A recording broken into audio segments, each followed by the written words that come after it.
New drama for Monday on 4. Top-notch footage, but why not lead with the fire? Check competency, producer, director, find out who that cameraman is.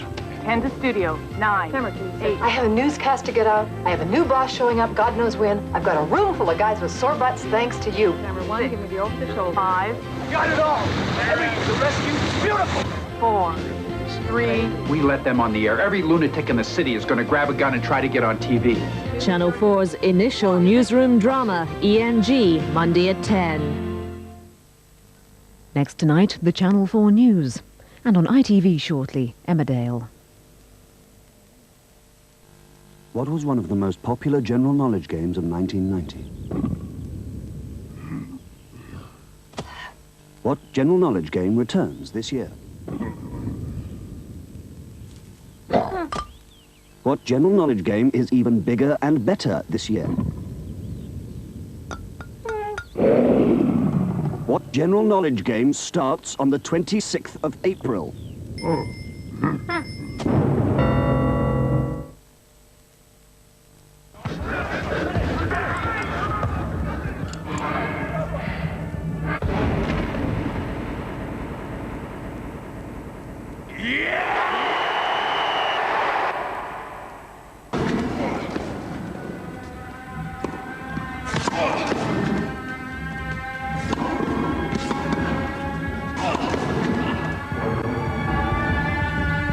Hi-Tec.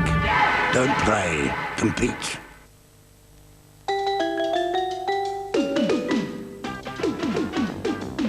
For every cat that enjoys life to the full, Kitty Cat presents 2 great new choices.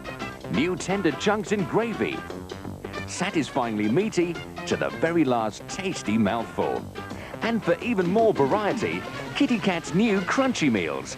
Now Kitty Cat provides so many tempting choices, a cat hardly knows where to begin. The new Kitty Cat.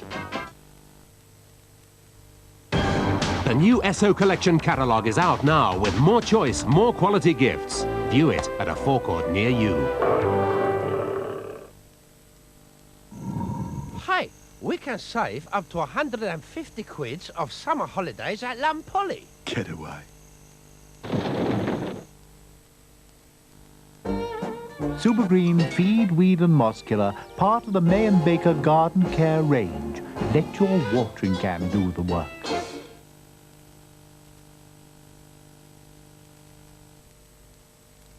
America produces 500 million tons of toxic waste every year, 10 times more than any other nation.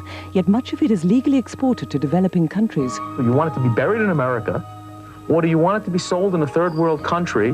Which would you prefer? It's a growing business reaping millions of dollars in profits.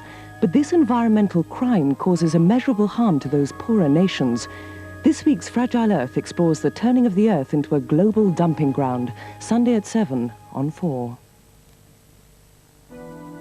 And on LBC, it's Grace in Camden. What are you doing up at this time of night? What are you doing up at this time of night? I'm being extremely naughty. The housewife, the grocer, the taxi driver, just some of the 100,000 night owls who tune into Clive Bull during the graveyard shift. A lot of people sound very lonely, as if that they rely on his nighttime show to keep them company. OK, guess my fruit. He does seem to care about his callers. Short Stories Night Caller tomorrow at 8:30 on 4. Just asleep.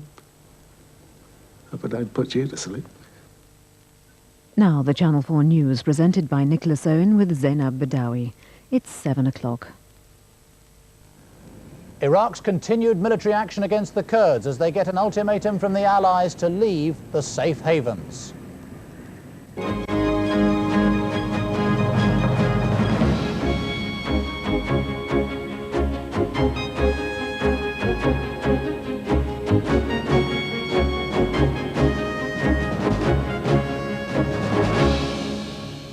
Good evening. America, Britain and France make it clear they want Iraqi security forces out of the protected Kurdish areas by early in the weekend. As they digest that ultimatum, the Iraqi government promises it's committed to a significant degree of independence for the Kurds. But can deals in Baghdad earn the support of Kurds in the countryside? We've a report from the place that embodies their hatred for Saddam Hussein, Halabja, where thousands were gassed. And not far off, we see evidence that Iraq has been continuing its repression, blowing up Kurdish homes. Whilst here in Iran, we look at the implications for the long term for the Iranian government in the aftermath of the Gulf War. Other headlines: the state of the economy here brings renewed political bickering. The Commons Treasury Committee raps government knuckles for not realising how serious the recession would become. Mr Kinnock charges Mr Major with sending Britain into recession. The Prime Minister counters that world trade is sagging. A Nicaraguan honeymoon ends, the troubles besetting the year-old presidency of Violeta Chamorro. And the sea of troubles threatening to close some of Britain's biggest regional theatres. The diplomatic tension between America and Iraq rose today with President Bush's order for Iraqi forces to leave the safe haven area of Zarko. And amid the cautious welcome for the deal between Saddam Hussein and Kurdish leaders over Kurdish autonomy, another question mark over the Iraqi leaders' true intentions. Tonight, we have evidence from inside northern Iraq of Saddam's forces blowing up Kurdish homes right up to the signing of the Kurdish deal in Baghdad late last night. Our reporter, Lindsay Taylor, has been talking to the Kurds in northern Iraq as they weigh up the perils of fleeing their country with the dangers of remaining. Crossing into Iraq from Iran, our team went to Halabja, where thousands of Kurds died in an Iraqi government forces gas attack in 1988, and which is currently being repopulated. And they visited Arbat, where troops loyal to Saddam are ruthlessly retaking a former Kurdish stronghold as Peshmerga guerrillas look on from their mountain refuge. For thousands of Iraqi Kurds camped out on the mountain pass to Iran, a peace deal cannot come soon enough. They've been biding their time, surviving as best they can, hoping they might return home. Some had already decided to turn back down the mountain. For others, it will clearly take longer. There are many, like the head of this family, who are simply too sick to travel, even if they wanted to. Here, a shallow roadside grave. The promise of the right to live at home in peace has, for this woman, come too late. United Nations in radio said 1,000 tons of food coming to the north of Iraq, and people dying because don't have food. Are many people dying? Many people? Thousand. I show you 1,000 like this. Under the protection of Peshmerga guerrillas, still proudly displaying their captured Iraqi hardware, we descended down to the plains of Iraqi Kurdistan and the town of Halabja, a symbol to the world of Kurdish suffering. After 2 hours over rough mountain tracks, we caught our first glimpse of the town where 3 years ago Saddam Hussein gassed more than 5,000 people. The trees have still not recovered. And nearby, we were shown evidence which, the guerrillas claim, shows the poison threat still remains to this day. According to the Peshmerga guerrillas, these chemical weapons bombs were dropped all over the place here 3 years ago, some of them landing in a stream like this one. It's not gone off and it could leak, carrying its chemical poisonous contents downstream. Halabja itself is now a flattened wreck of a town. Not one building in the whole area stands intact. But here too, refugees from all over Kurdistan have flooded in, repopulating what remains of what was a ghost town.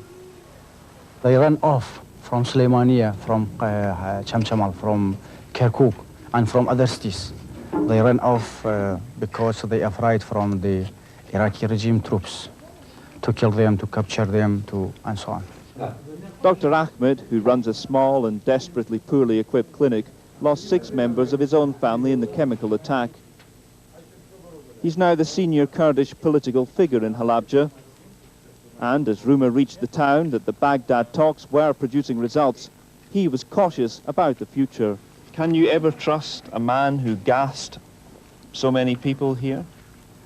No, we never trust such a people. But now he is weak and he is under the effect of many humanitarian organizations and many humanitarian governments, European, USA, and other governments. They control him by force, not by himself.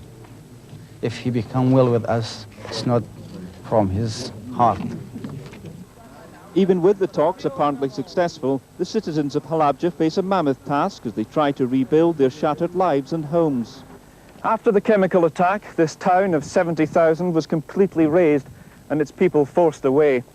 Now, for the first time in 3 years, many are returning home, and despite the terrible circumstances and this devastation, many say they're happy to be here. This is one man who hopes to start afresh. He used to own these shops before being forced to resettle elsewhere. I feel happy to live in my town.